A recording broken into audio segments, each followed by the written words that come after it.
Jamani, nimesafiri umbali mrefu. Hamwezi amini ndio nafika sasa hivi huku niliko. Hamwezi amini ndio ninafika sasa hivi jioni hii. Msije mkasema labda niliwasahau. Ndugu zangu, sehemu ni mbali. Sehemu iko mbali, ni kijijini, mashambani. Angalieni jamani. Yesu wangu.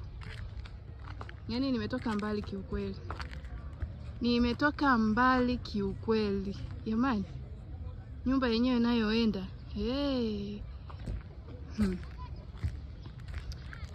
Nyumba yenyewe nayoenda jamani. I say.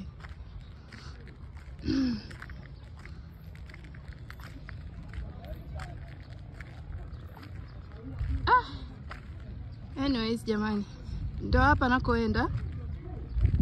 Mengine tutayaona mbele ya safari. Jamani, wapendwa wangu, ndugu zangu, watu wangu wa karibu, mnaofuatilia kipindi changu cha story. Jamani, mtu niliyemfungia safari, nimetoka mbali, nimekuja mpaka huku mashambani kama hayo mashamba mlivyoyaona. Mtu mwenyewe wa story alionayo ya kuhuzunisha ni huyu hapa. Jamani, nimetoka mbali, nimesweat kinyama. Naomba tuanze naye story. Jamani, tumuulize na majina yake. Unaitwa nani rafiki? Kwa majina naitwa Emmanuel Rubeni Kijika. Nimezaliwa tarehe 1 mwezi wa 4 2003. Mimi ni mkazi wa Magu. Nimezaliwa pale Magu, nimesomea pale, nimeanza pale elimu yangu ya msingi. Bahati nzuri mambo hayakukaa sawa. Naona kipindi hicho naishi na bibi yangu. Pale nilipofika darasa la 6, babangu mzazi alifariki. Na baada ya kufariki baba mzazi pale, baada ya kufariki wana ndugu hivyo, mfarakano hivyo, ni elimu yangu ndio ilipoishia. Nimeishia darasa la 6 dada yangu. Unaona? Kwa maisha yalikuwa magumu pale nyumbani. Bibi naye umri leo alikuwa umeenda, kuna mahitaji alikuwa anahitaji pale, afu mimi mwenyewe ndo nilikuwa kijana wa pekee pale nyumbani. Nikaona bora nijichanganye, nifanye nini, nijitafute dadangu. Ila mambo pia yakuwa mazuri. Ilikuwa tarehe 4 mwezi wa 2 2023, nikaamua kufunga safari ya kuja Msoma. Nifika Msoma dadangu, mambo hayakuwa sawa kwa sababu sikuwa na kitu chochote kile, wala sikuwa na ndugu hapa Msoma. Sikuwa, yani ni short tu, sikuwa na sehemu ya kufikia dadangu. Nimefika, nimeanza harakati. Mwisho siku pia nazo hizo harakati hazikuzaa matunda. Unaona? Nimefika hapa nikaanza kuchoma chipsi. Baadaye nimechoma chipsi lakini sikuona faida yake. Unaona? Baada ya hapo nikaamua kupiga boda. Unaona? Piga boda dadangu.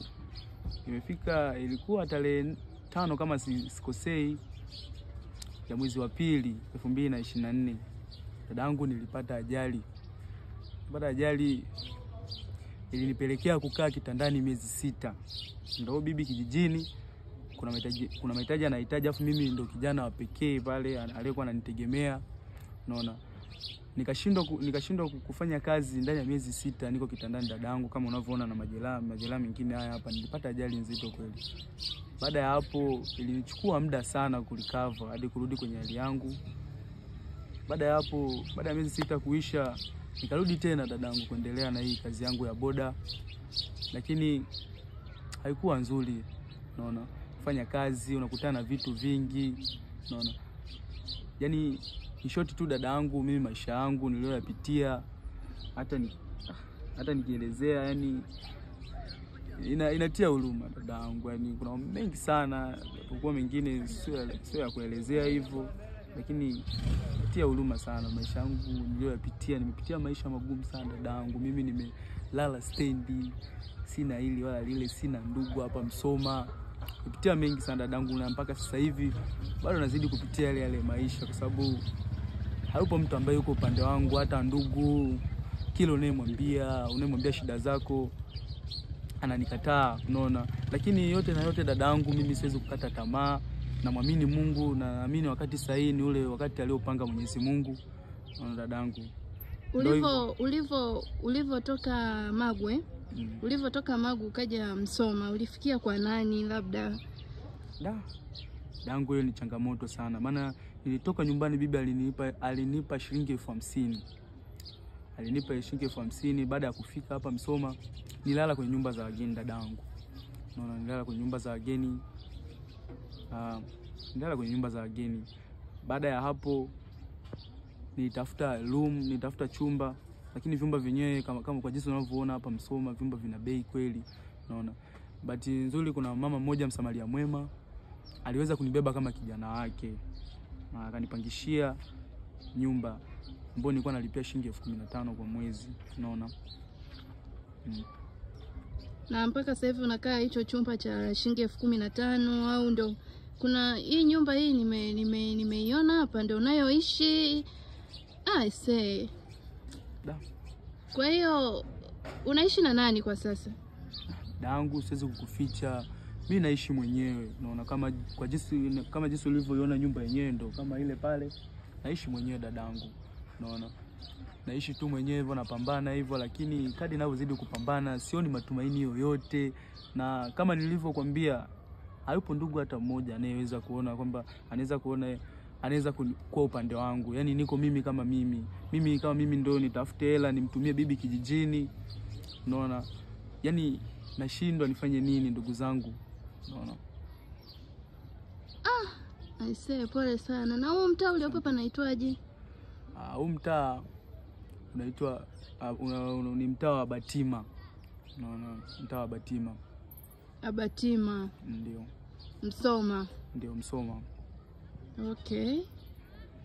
Kwa hiyo kuna kitu chochote tunachojishughulisha sasa hivi labda biashara ngapi ulizonazo? Dadangu, kwenye biashara sina biashara ninayojishughulisha zaidi ya boda. Naona nikizungumzia boda, mimi ni dereva boda. Naona mimi ni dereva boda. Najishughulisha na boda. Na kazi ya boda. Okay. Hiyo boda ni ya kwako sasa au umepewa na mtu labda uifanyie kazi, labda wewe unarudisha hela? Dadangu, nikisema kwamba ni ya kwangu, hapana. Hiyo sio kweli. Mimi nachukua tu dai waka kwa watu. Naona nachukua dai waka. Hivyo yani ilimadi tu nipate riziki kidogo niweze kula. Hivyo na kulipia hicho chumba alichonipangishia huyo mama. Kwa hiyo sina kazi yoyote ambayo inaweza kanifanya mimi, yani sina kazi yoyote ya maana. Naona ni dai waka tu, mimi nachukua dai waka boda. Hivyo dadangu. Unaonekana kama au simu yangu kamera yangu inakupendezesha. Inaonekana kama umependeza sana, lakini jamani huyu kijana anatia sana huruma kwa mnavyomuona jamani. Nimekuja kutoka mbali, nimeangalia hii nyumba jamani. Watu wanapitia shida sana. Anyways, kijana wangu hapa sina hata cha kuongea. Wapenzi watazamaji, wasikilizaji wa story yangu, tuko hapa tunamtazama Ima akiwa anasimulia habari yake, story yake ambayo anapitia mpaka sasa. Ima, umejipanga vipi katika maisha yako ya baadaye? Yaani unaonaje kama haya maisha, unaona ukipata kipi kitaweza kukusaidia kusukuma maisha yako? Dadangu, mimi siwezi kukuficha. Mimi hata angalau tu ningepata shilingi 100,000 ili nianzishe biashara kokote kale kadogo ambako kanaweza kanipush kutoka sehemu moja kwenda sehemu nyingine. Lakini kwa sasa hivi sina kitu chochote kile ambacho kinaweza kanitoa kwenye hali niliopo mpaka kwenda juu dadangu. Kwa hiyo ndio hivyo. Aisee. Kwa ni 100,000 ambayo unahitaji itakusukuma kidogo angalau ufungue. Unatamani biashara gani ukipata hiyo 100,000? Unatamani biashara gani ambayo unasema hii itanisukuma at least?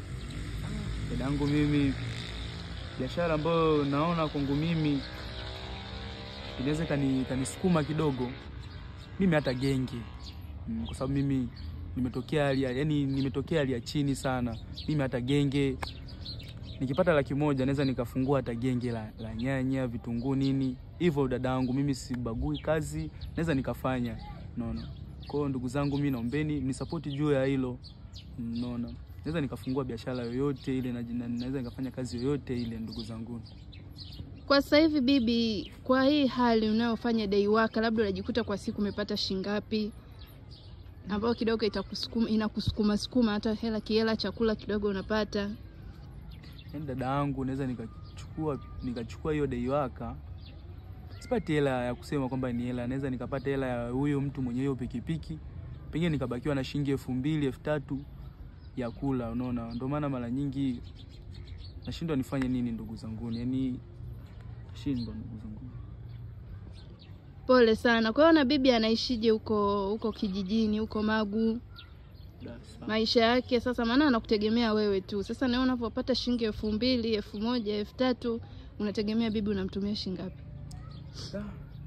Dada yangu, yani kwenye hilo swala nakumbuka mara ya mwisho ilikuwa ni wiki iliyopita, nilimtumia bibi, alidai kuwa anaumwa, nilimtumia kama shilingi 5000 hivi. Nilikuwa nimekusanya yako kaela, na hiyo shilingi 5000 nimekusanya siku 6.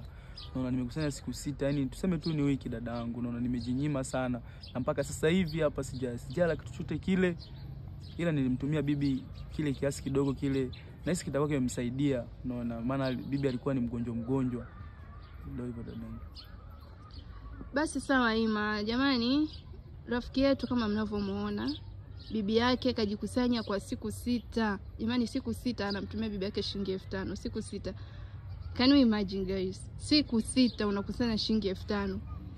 Nyie mnaweza mkapitia hizi hali, lakini yani unajua bwana, kuna maisha ambayo tunaishi na kuna vitu ambavyo tunavifanya tunaviona vya kawaida kwenye maisha yetu, lakini kuna wengine wanapitia hali ngumu sana. Huyu kijana rafiki yangu Ima alinitafuta akaniambia, dada jamani, kuna vitu nataka niongee na wewe. Nikamwambia hamna shida. Guys, can you imagine, nimetoka mbali sana. Hapa nilipo nimetoka Mwanza, nimemfuata yeye. Sijui mnanielewa vizuri. Nimetoka Mwanza nimemfuata Msoma kuja kuongea naye. Jamani, kuna watu wanapitia shida na kuna watu wanahitaji msaada. Kwa mtu ambaye ameguswa na hii story, jamani, tumsaidie huyu kijana. Ni 100 tu ambaye anahitaji jamani. Anzisha hata mtaji wake wa genge. Wapendo wangu, mambo ni hatari. Unawaambiaje watazamaji? Mimi pia unaniambiaje, kwa sababu nimekufikia hapa mlangoni kwako? Unaniambiaje kwa hiki kipindi? Unakionaje? Kinakusaidia au hakijakusaidia kwa namna moja au nyingine? Kwanza kabisa dada yangu, ningependa kukuambia kuwa asante sana na Mwenyezi Mungu akubariki, kwa sababu nimetafuta sana address yako ili niweze kukupata. Bahati nzuri Mwenyezi Mungu kasaidia, nimekupata, na kwa moyo mmoja umejitolea, umekuja umenifuata hadi Msoma. Unaona, kwa ajili tu ya kuja kuangalia ni jinsi gani ninavyoendelea. Unaona dadangu. Kwa hiyo nawashukuru sana wote ambao wataguswa na hili swala, waweze kunisaidia chochote kile. Unaona, mimi naweza nikafanya kazi. Mimi ni kijana ambaye ni mpambanaji, naweza nikafanya kazi yoyote ile ndugu zangu. Kwa hiyo Mwenyezi Mungu, mkiguswa na hili swala, Mwenyezi Mungu awabariki sana ndugu zangu. Kwa hiyo ndio hivyo ndugu zangu. Jamani wapendwa, msisahau kusubscribe YouTube, lakini pia TikTok. Jamani, msisahau kunifollow. Story kama hizi zinazoendelea, na 80 kwa usumbufu wowote mliokuwa mnausikia pembeni yetu, kwa sababu ndege wanalia sana na yani kelele zimekuwa nyingi sana pande hizi, na kwa bahati mbaya kuna vitu nimesahau kuvibeba. Kwa hiyo nimejikuta nikija tu nikifanya interview hivyo. Jamani, hiki kitu natumaini mmekisikia na mtakifanyia kazi. Jamani, kama wakuomonea huruma, wakumpa pole, unatumia simu ndogo au kubwa? Dada yangu, mimi sina simu kubwa. Unaona, na kisimu kidogo tu. Unaona, ndo ninachotumia. Okay, una kisimu kidogo. Kwa hiyo emtaja mawasiliano yako kwanza, ili watu wakiwiwa wakutafute we mwenyewe. Lakini pia kama kuna mtu amewiwa nitafute mimi pia. Msikilizeni Ima akitaja namba yake, muifanyie kazi. Jamani, mtamtafuta aidha kwa kumpa pole au kwa kumuonyesha namna ambavyo maisha ambayo anatakiwa kwenda. Huyo ni kijana, ni mdogo sana jamani, kama mnavyomuona ni kijana mdogo sana. Sana. Jamani, tumsupport rafiki yetu, tumsupport kijana mwenzetu. Ima, unaweza kanitajia namba watu wanaokusikiliza waipate, yani kwa ajili ya mawasiliano yako zaidi? Sawa. Namba zangu 0712 67 0679. Nitarudia tena. Namba yangu ni 0712670679. Ndugu zanguni, hiyo ndo namba yangu ninayotumia. Sawa jamani, hiyo ndio namba ya Ima anayotumia. Jamani, nadhani mmeiona. Kwa mtu ambaye atataka kumtafuta whatever, jamani, tumsaidie rafiki yetu. Lakini naomba nisogee kidogo kwenye hiki choo chake anachotumia. Jamani, watu wanaishi kwa shida sana. Anyways, kwa sababu amekuja kumtafutia bibi yake maisha, wala hakuna shida. Jamani, yeye mwenyewe naona kama hataki nipaoneshe vizuri, lakini anyways jamani, ndio hivyo. Nawapenda jamani ndugu zangu, ni mwe na jioni njema. Tukutane tena Jumamosi kwenye story nyingine. Msisahau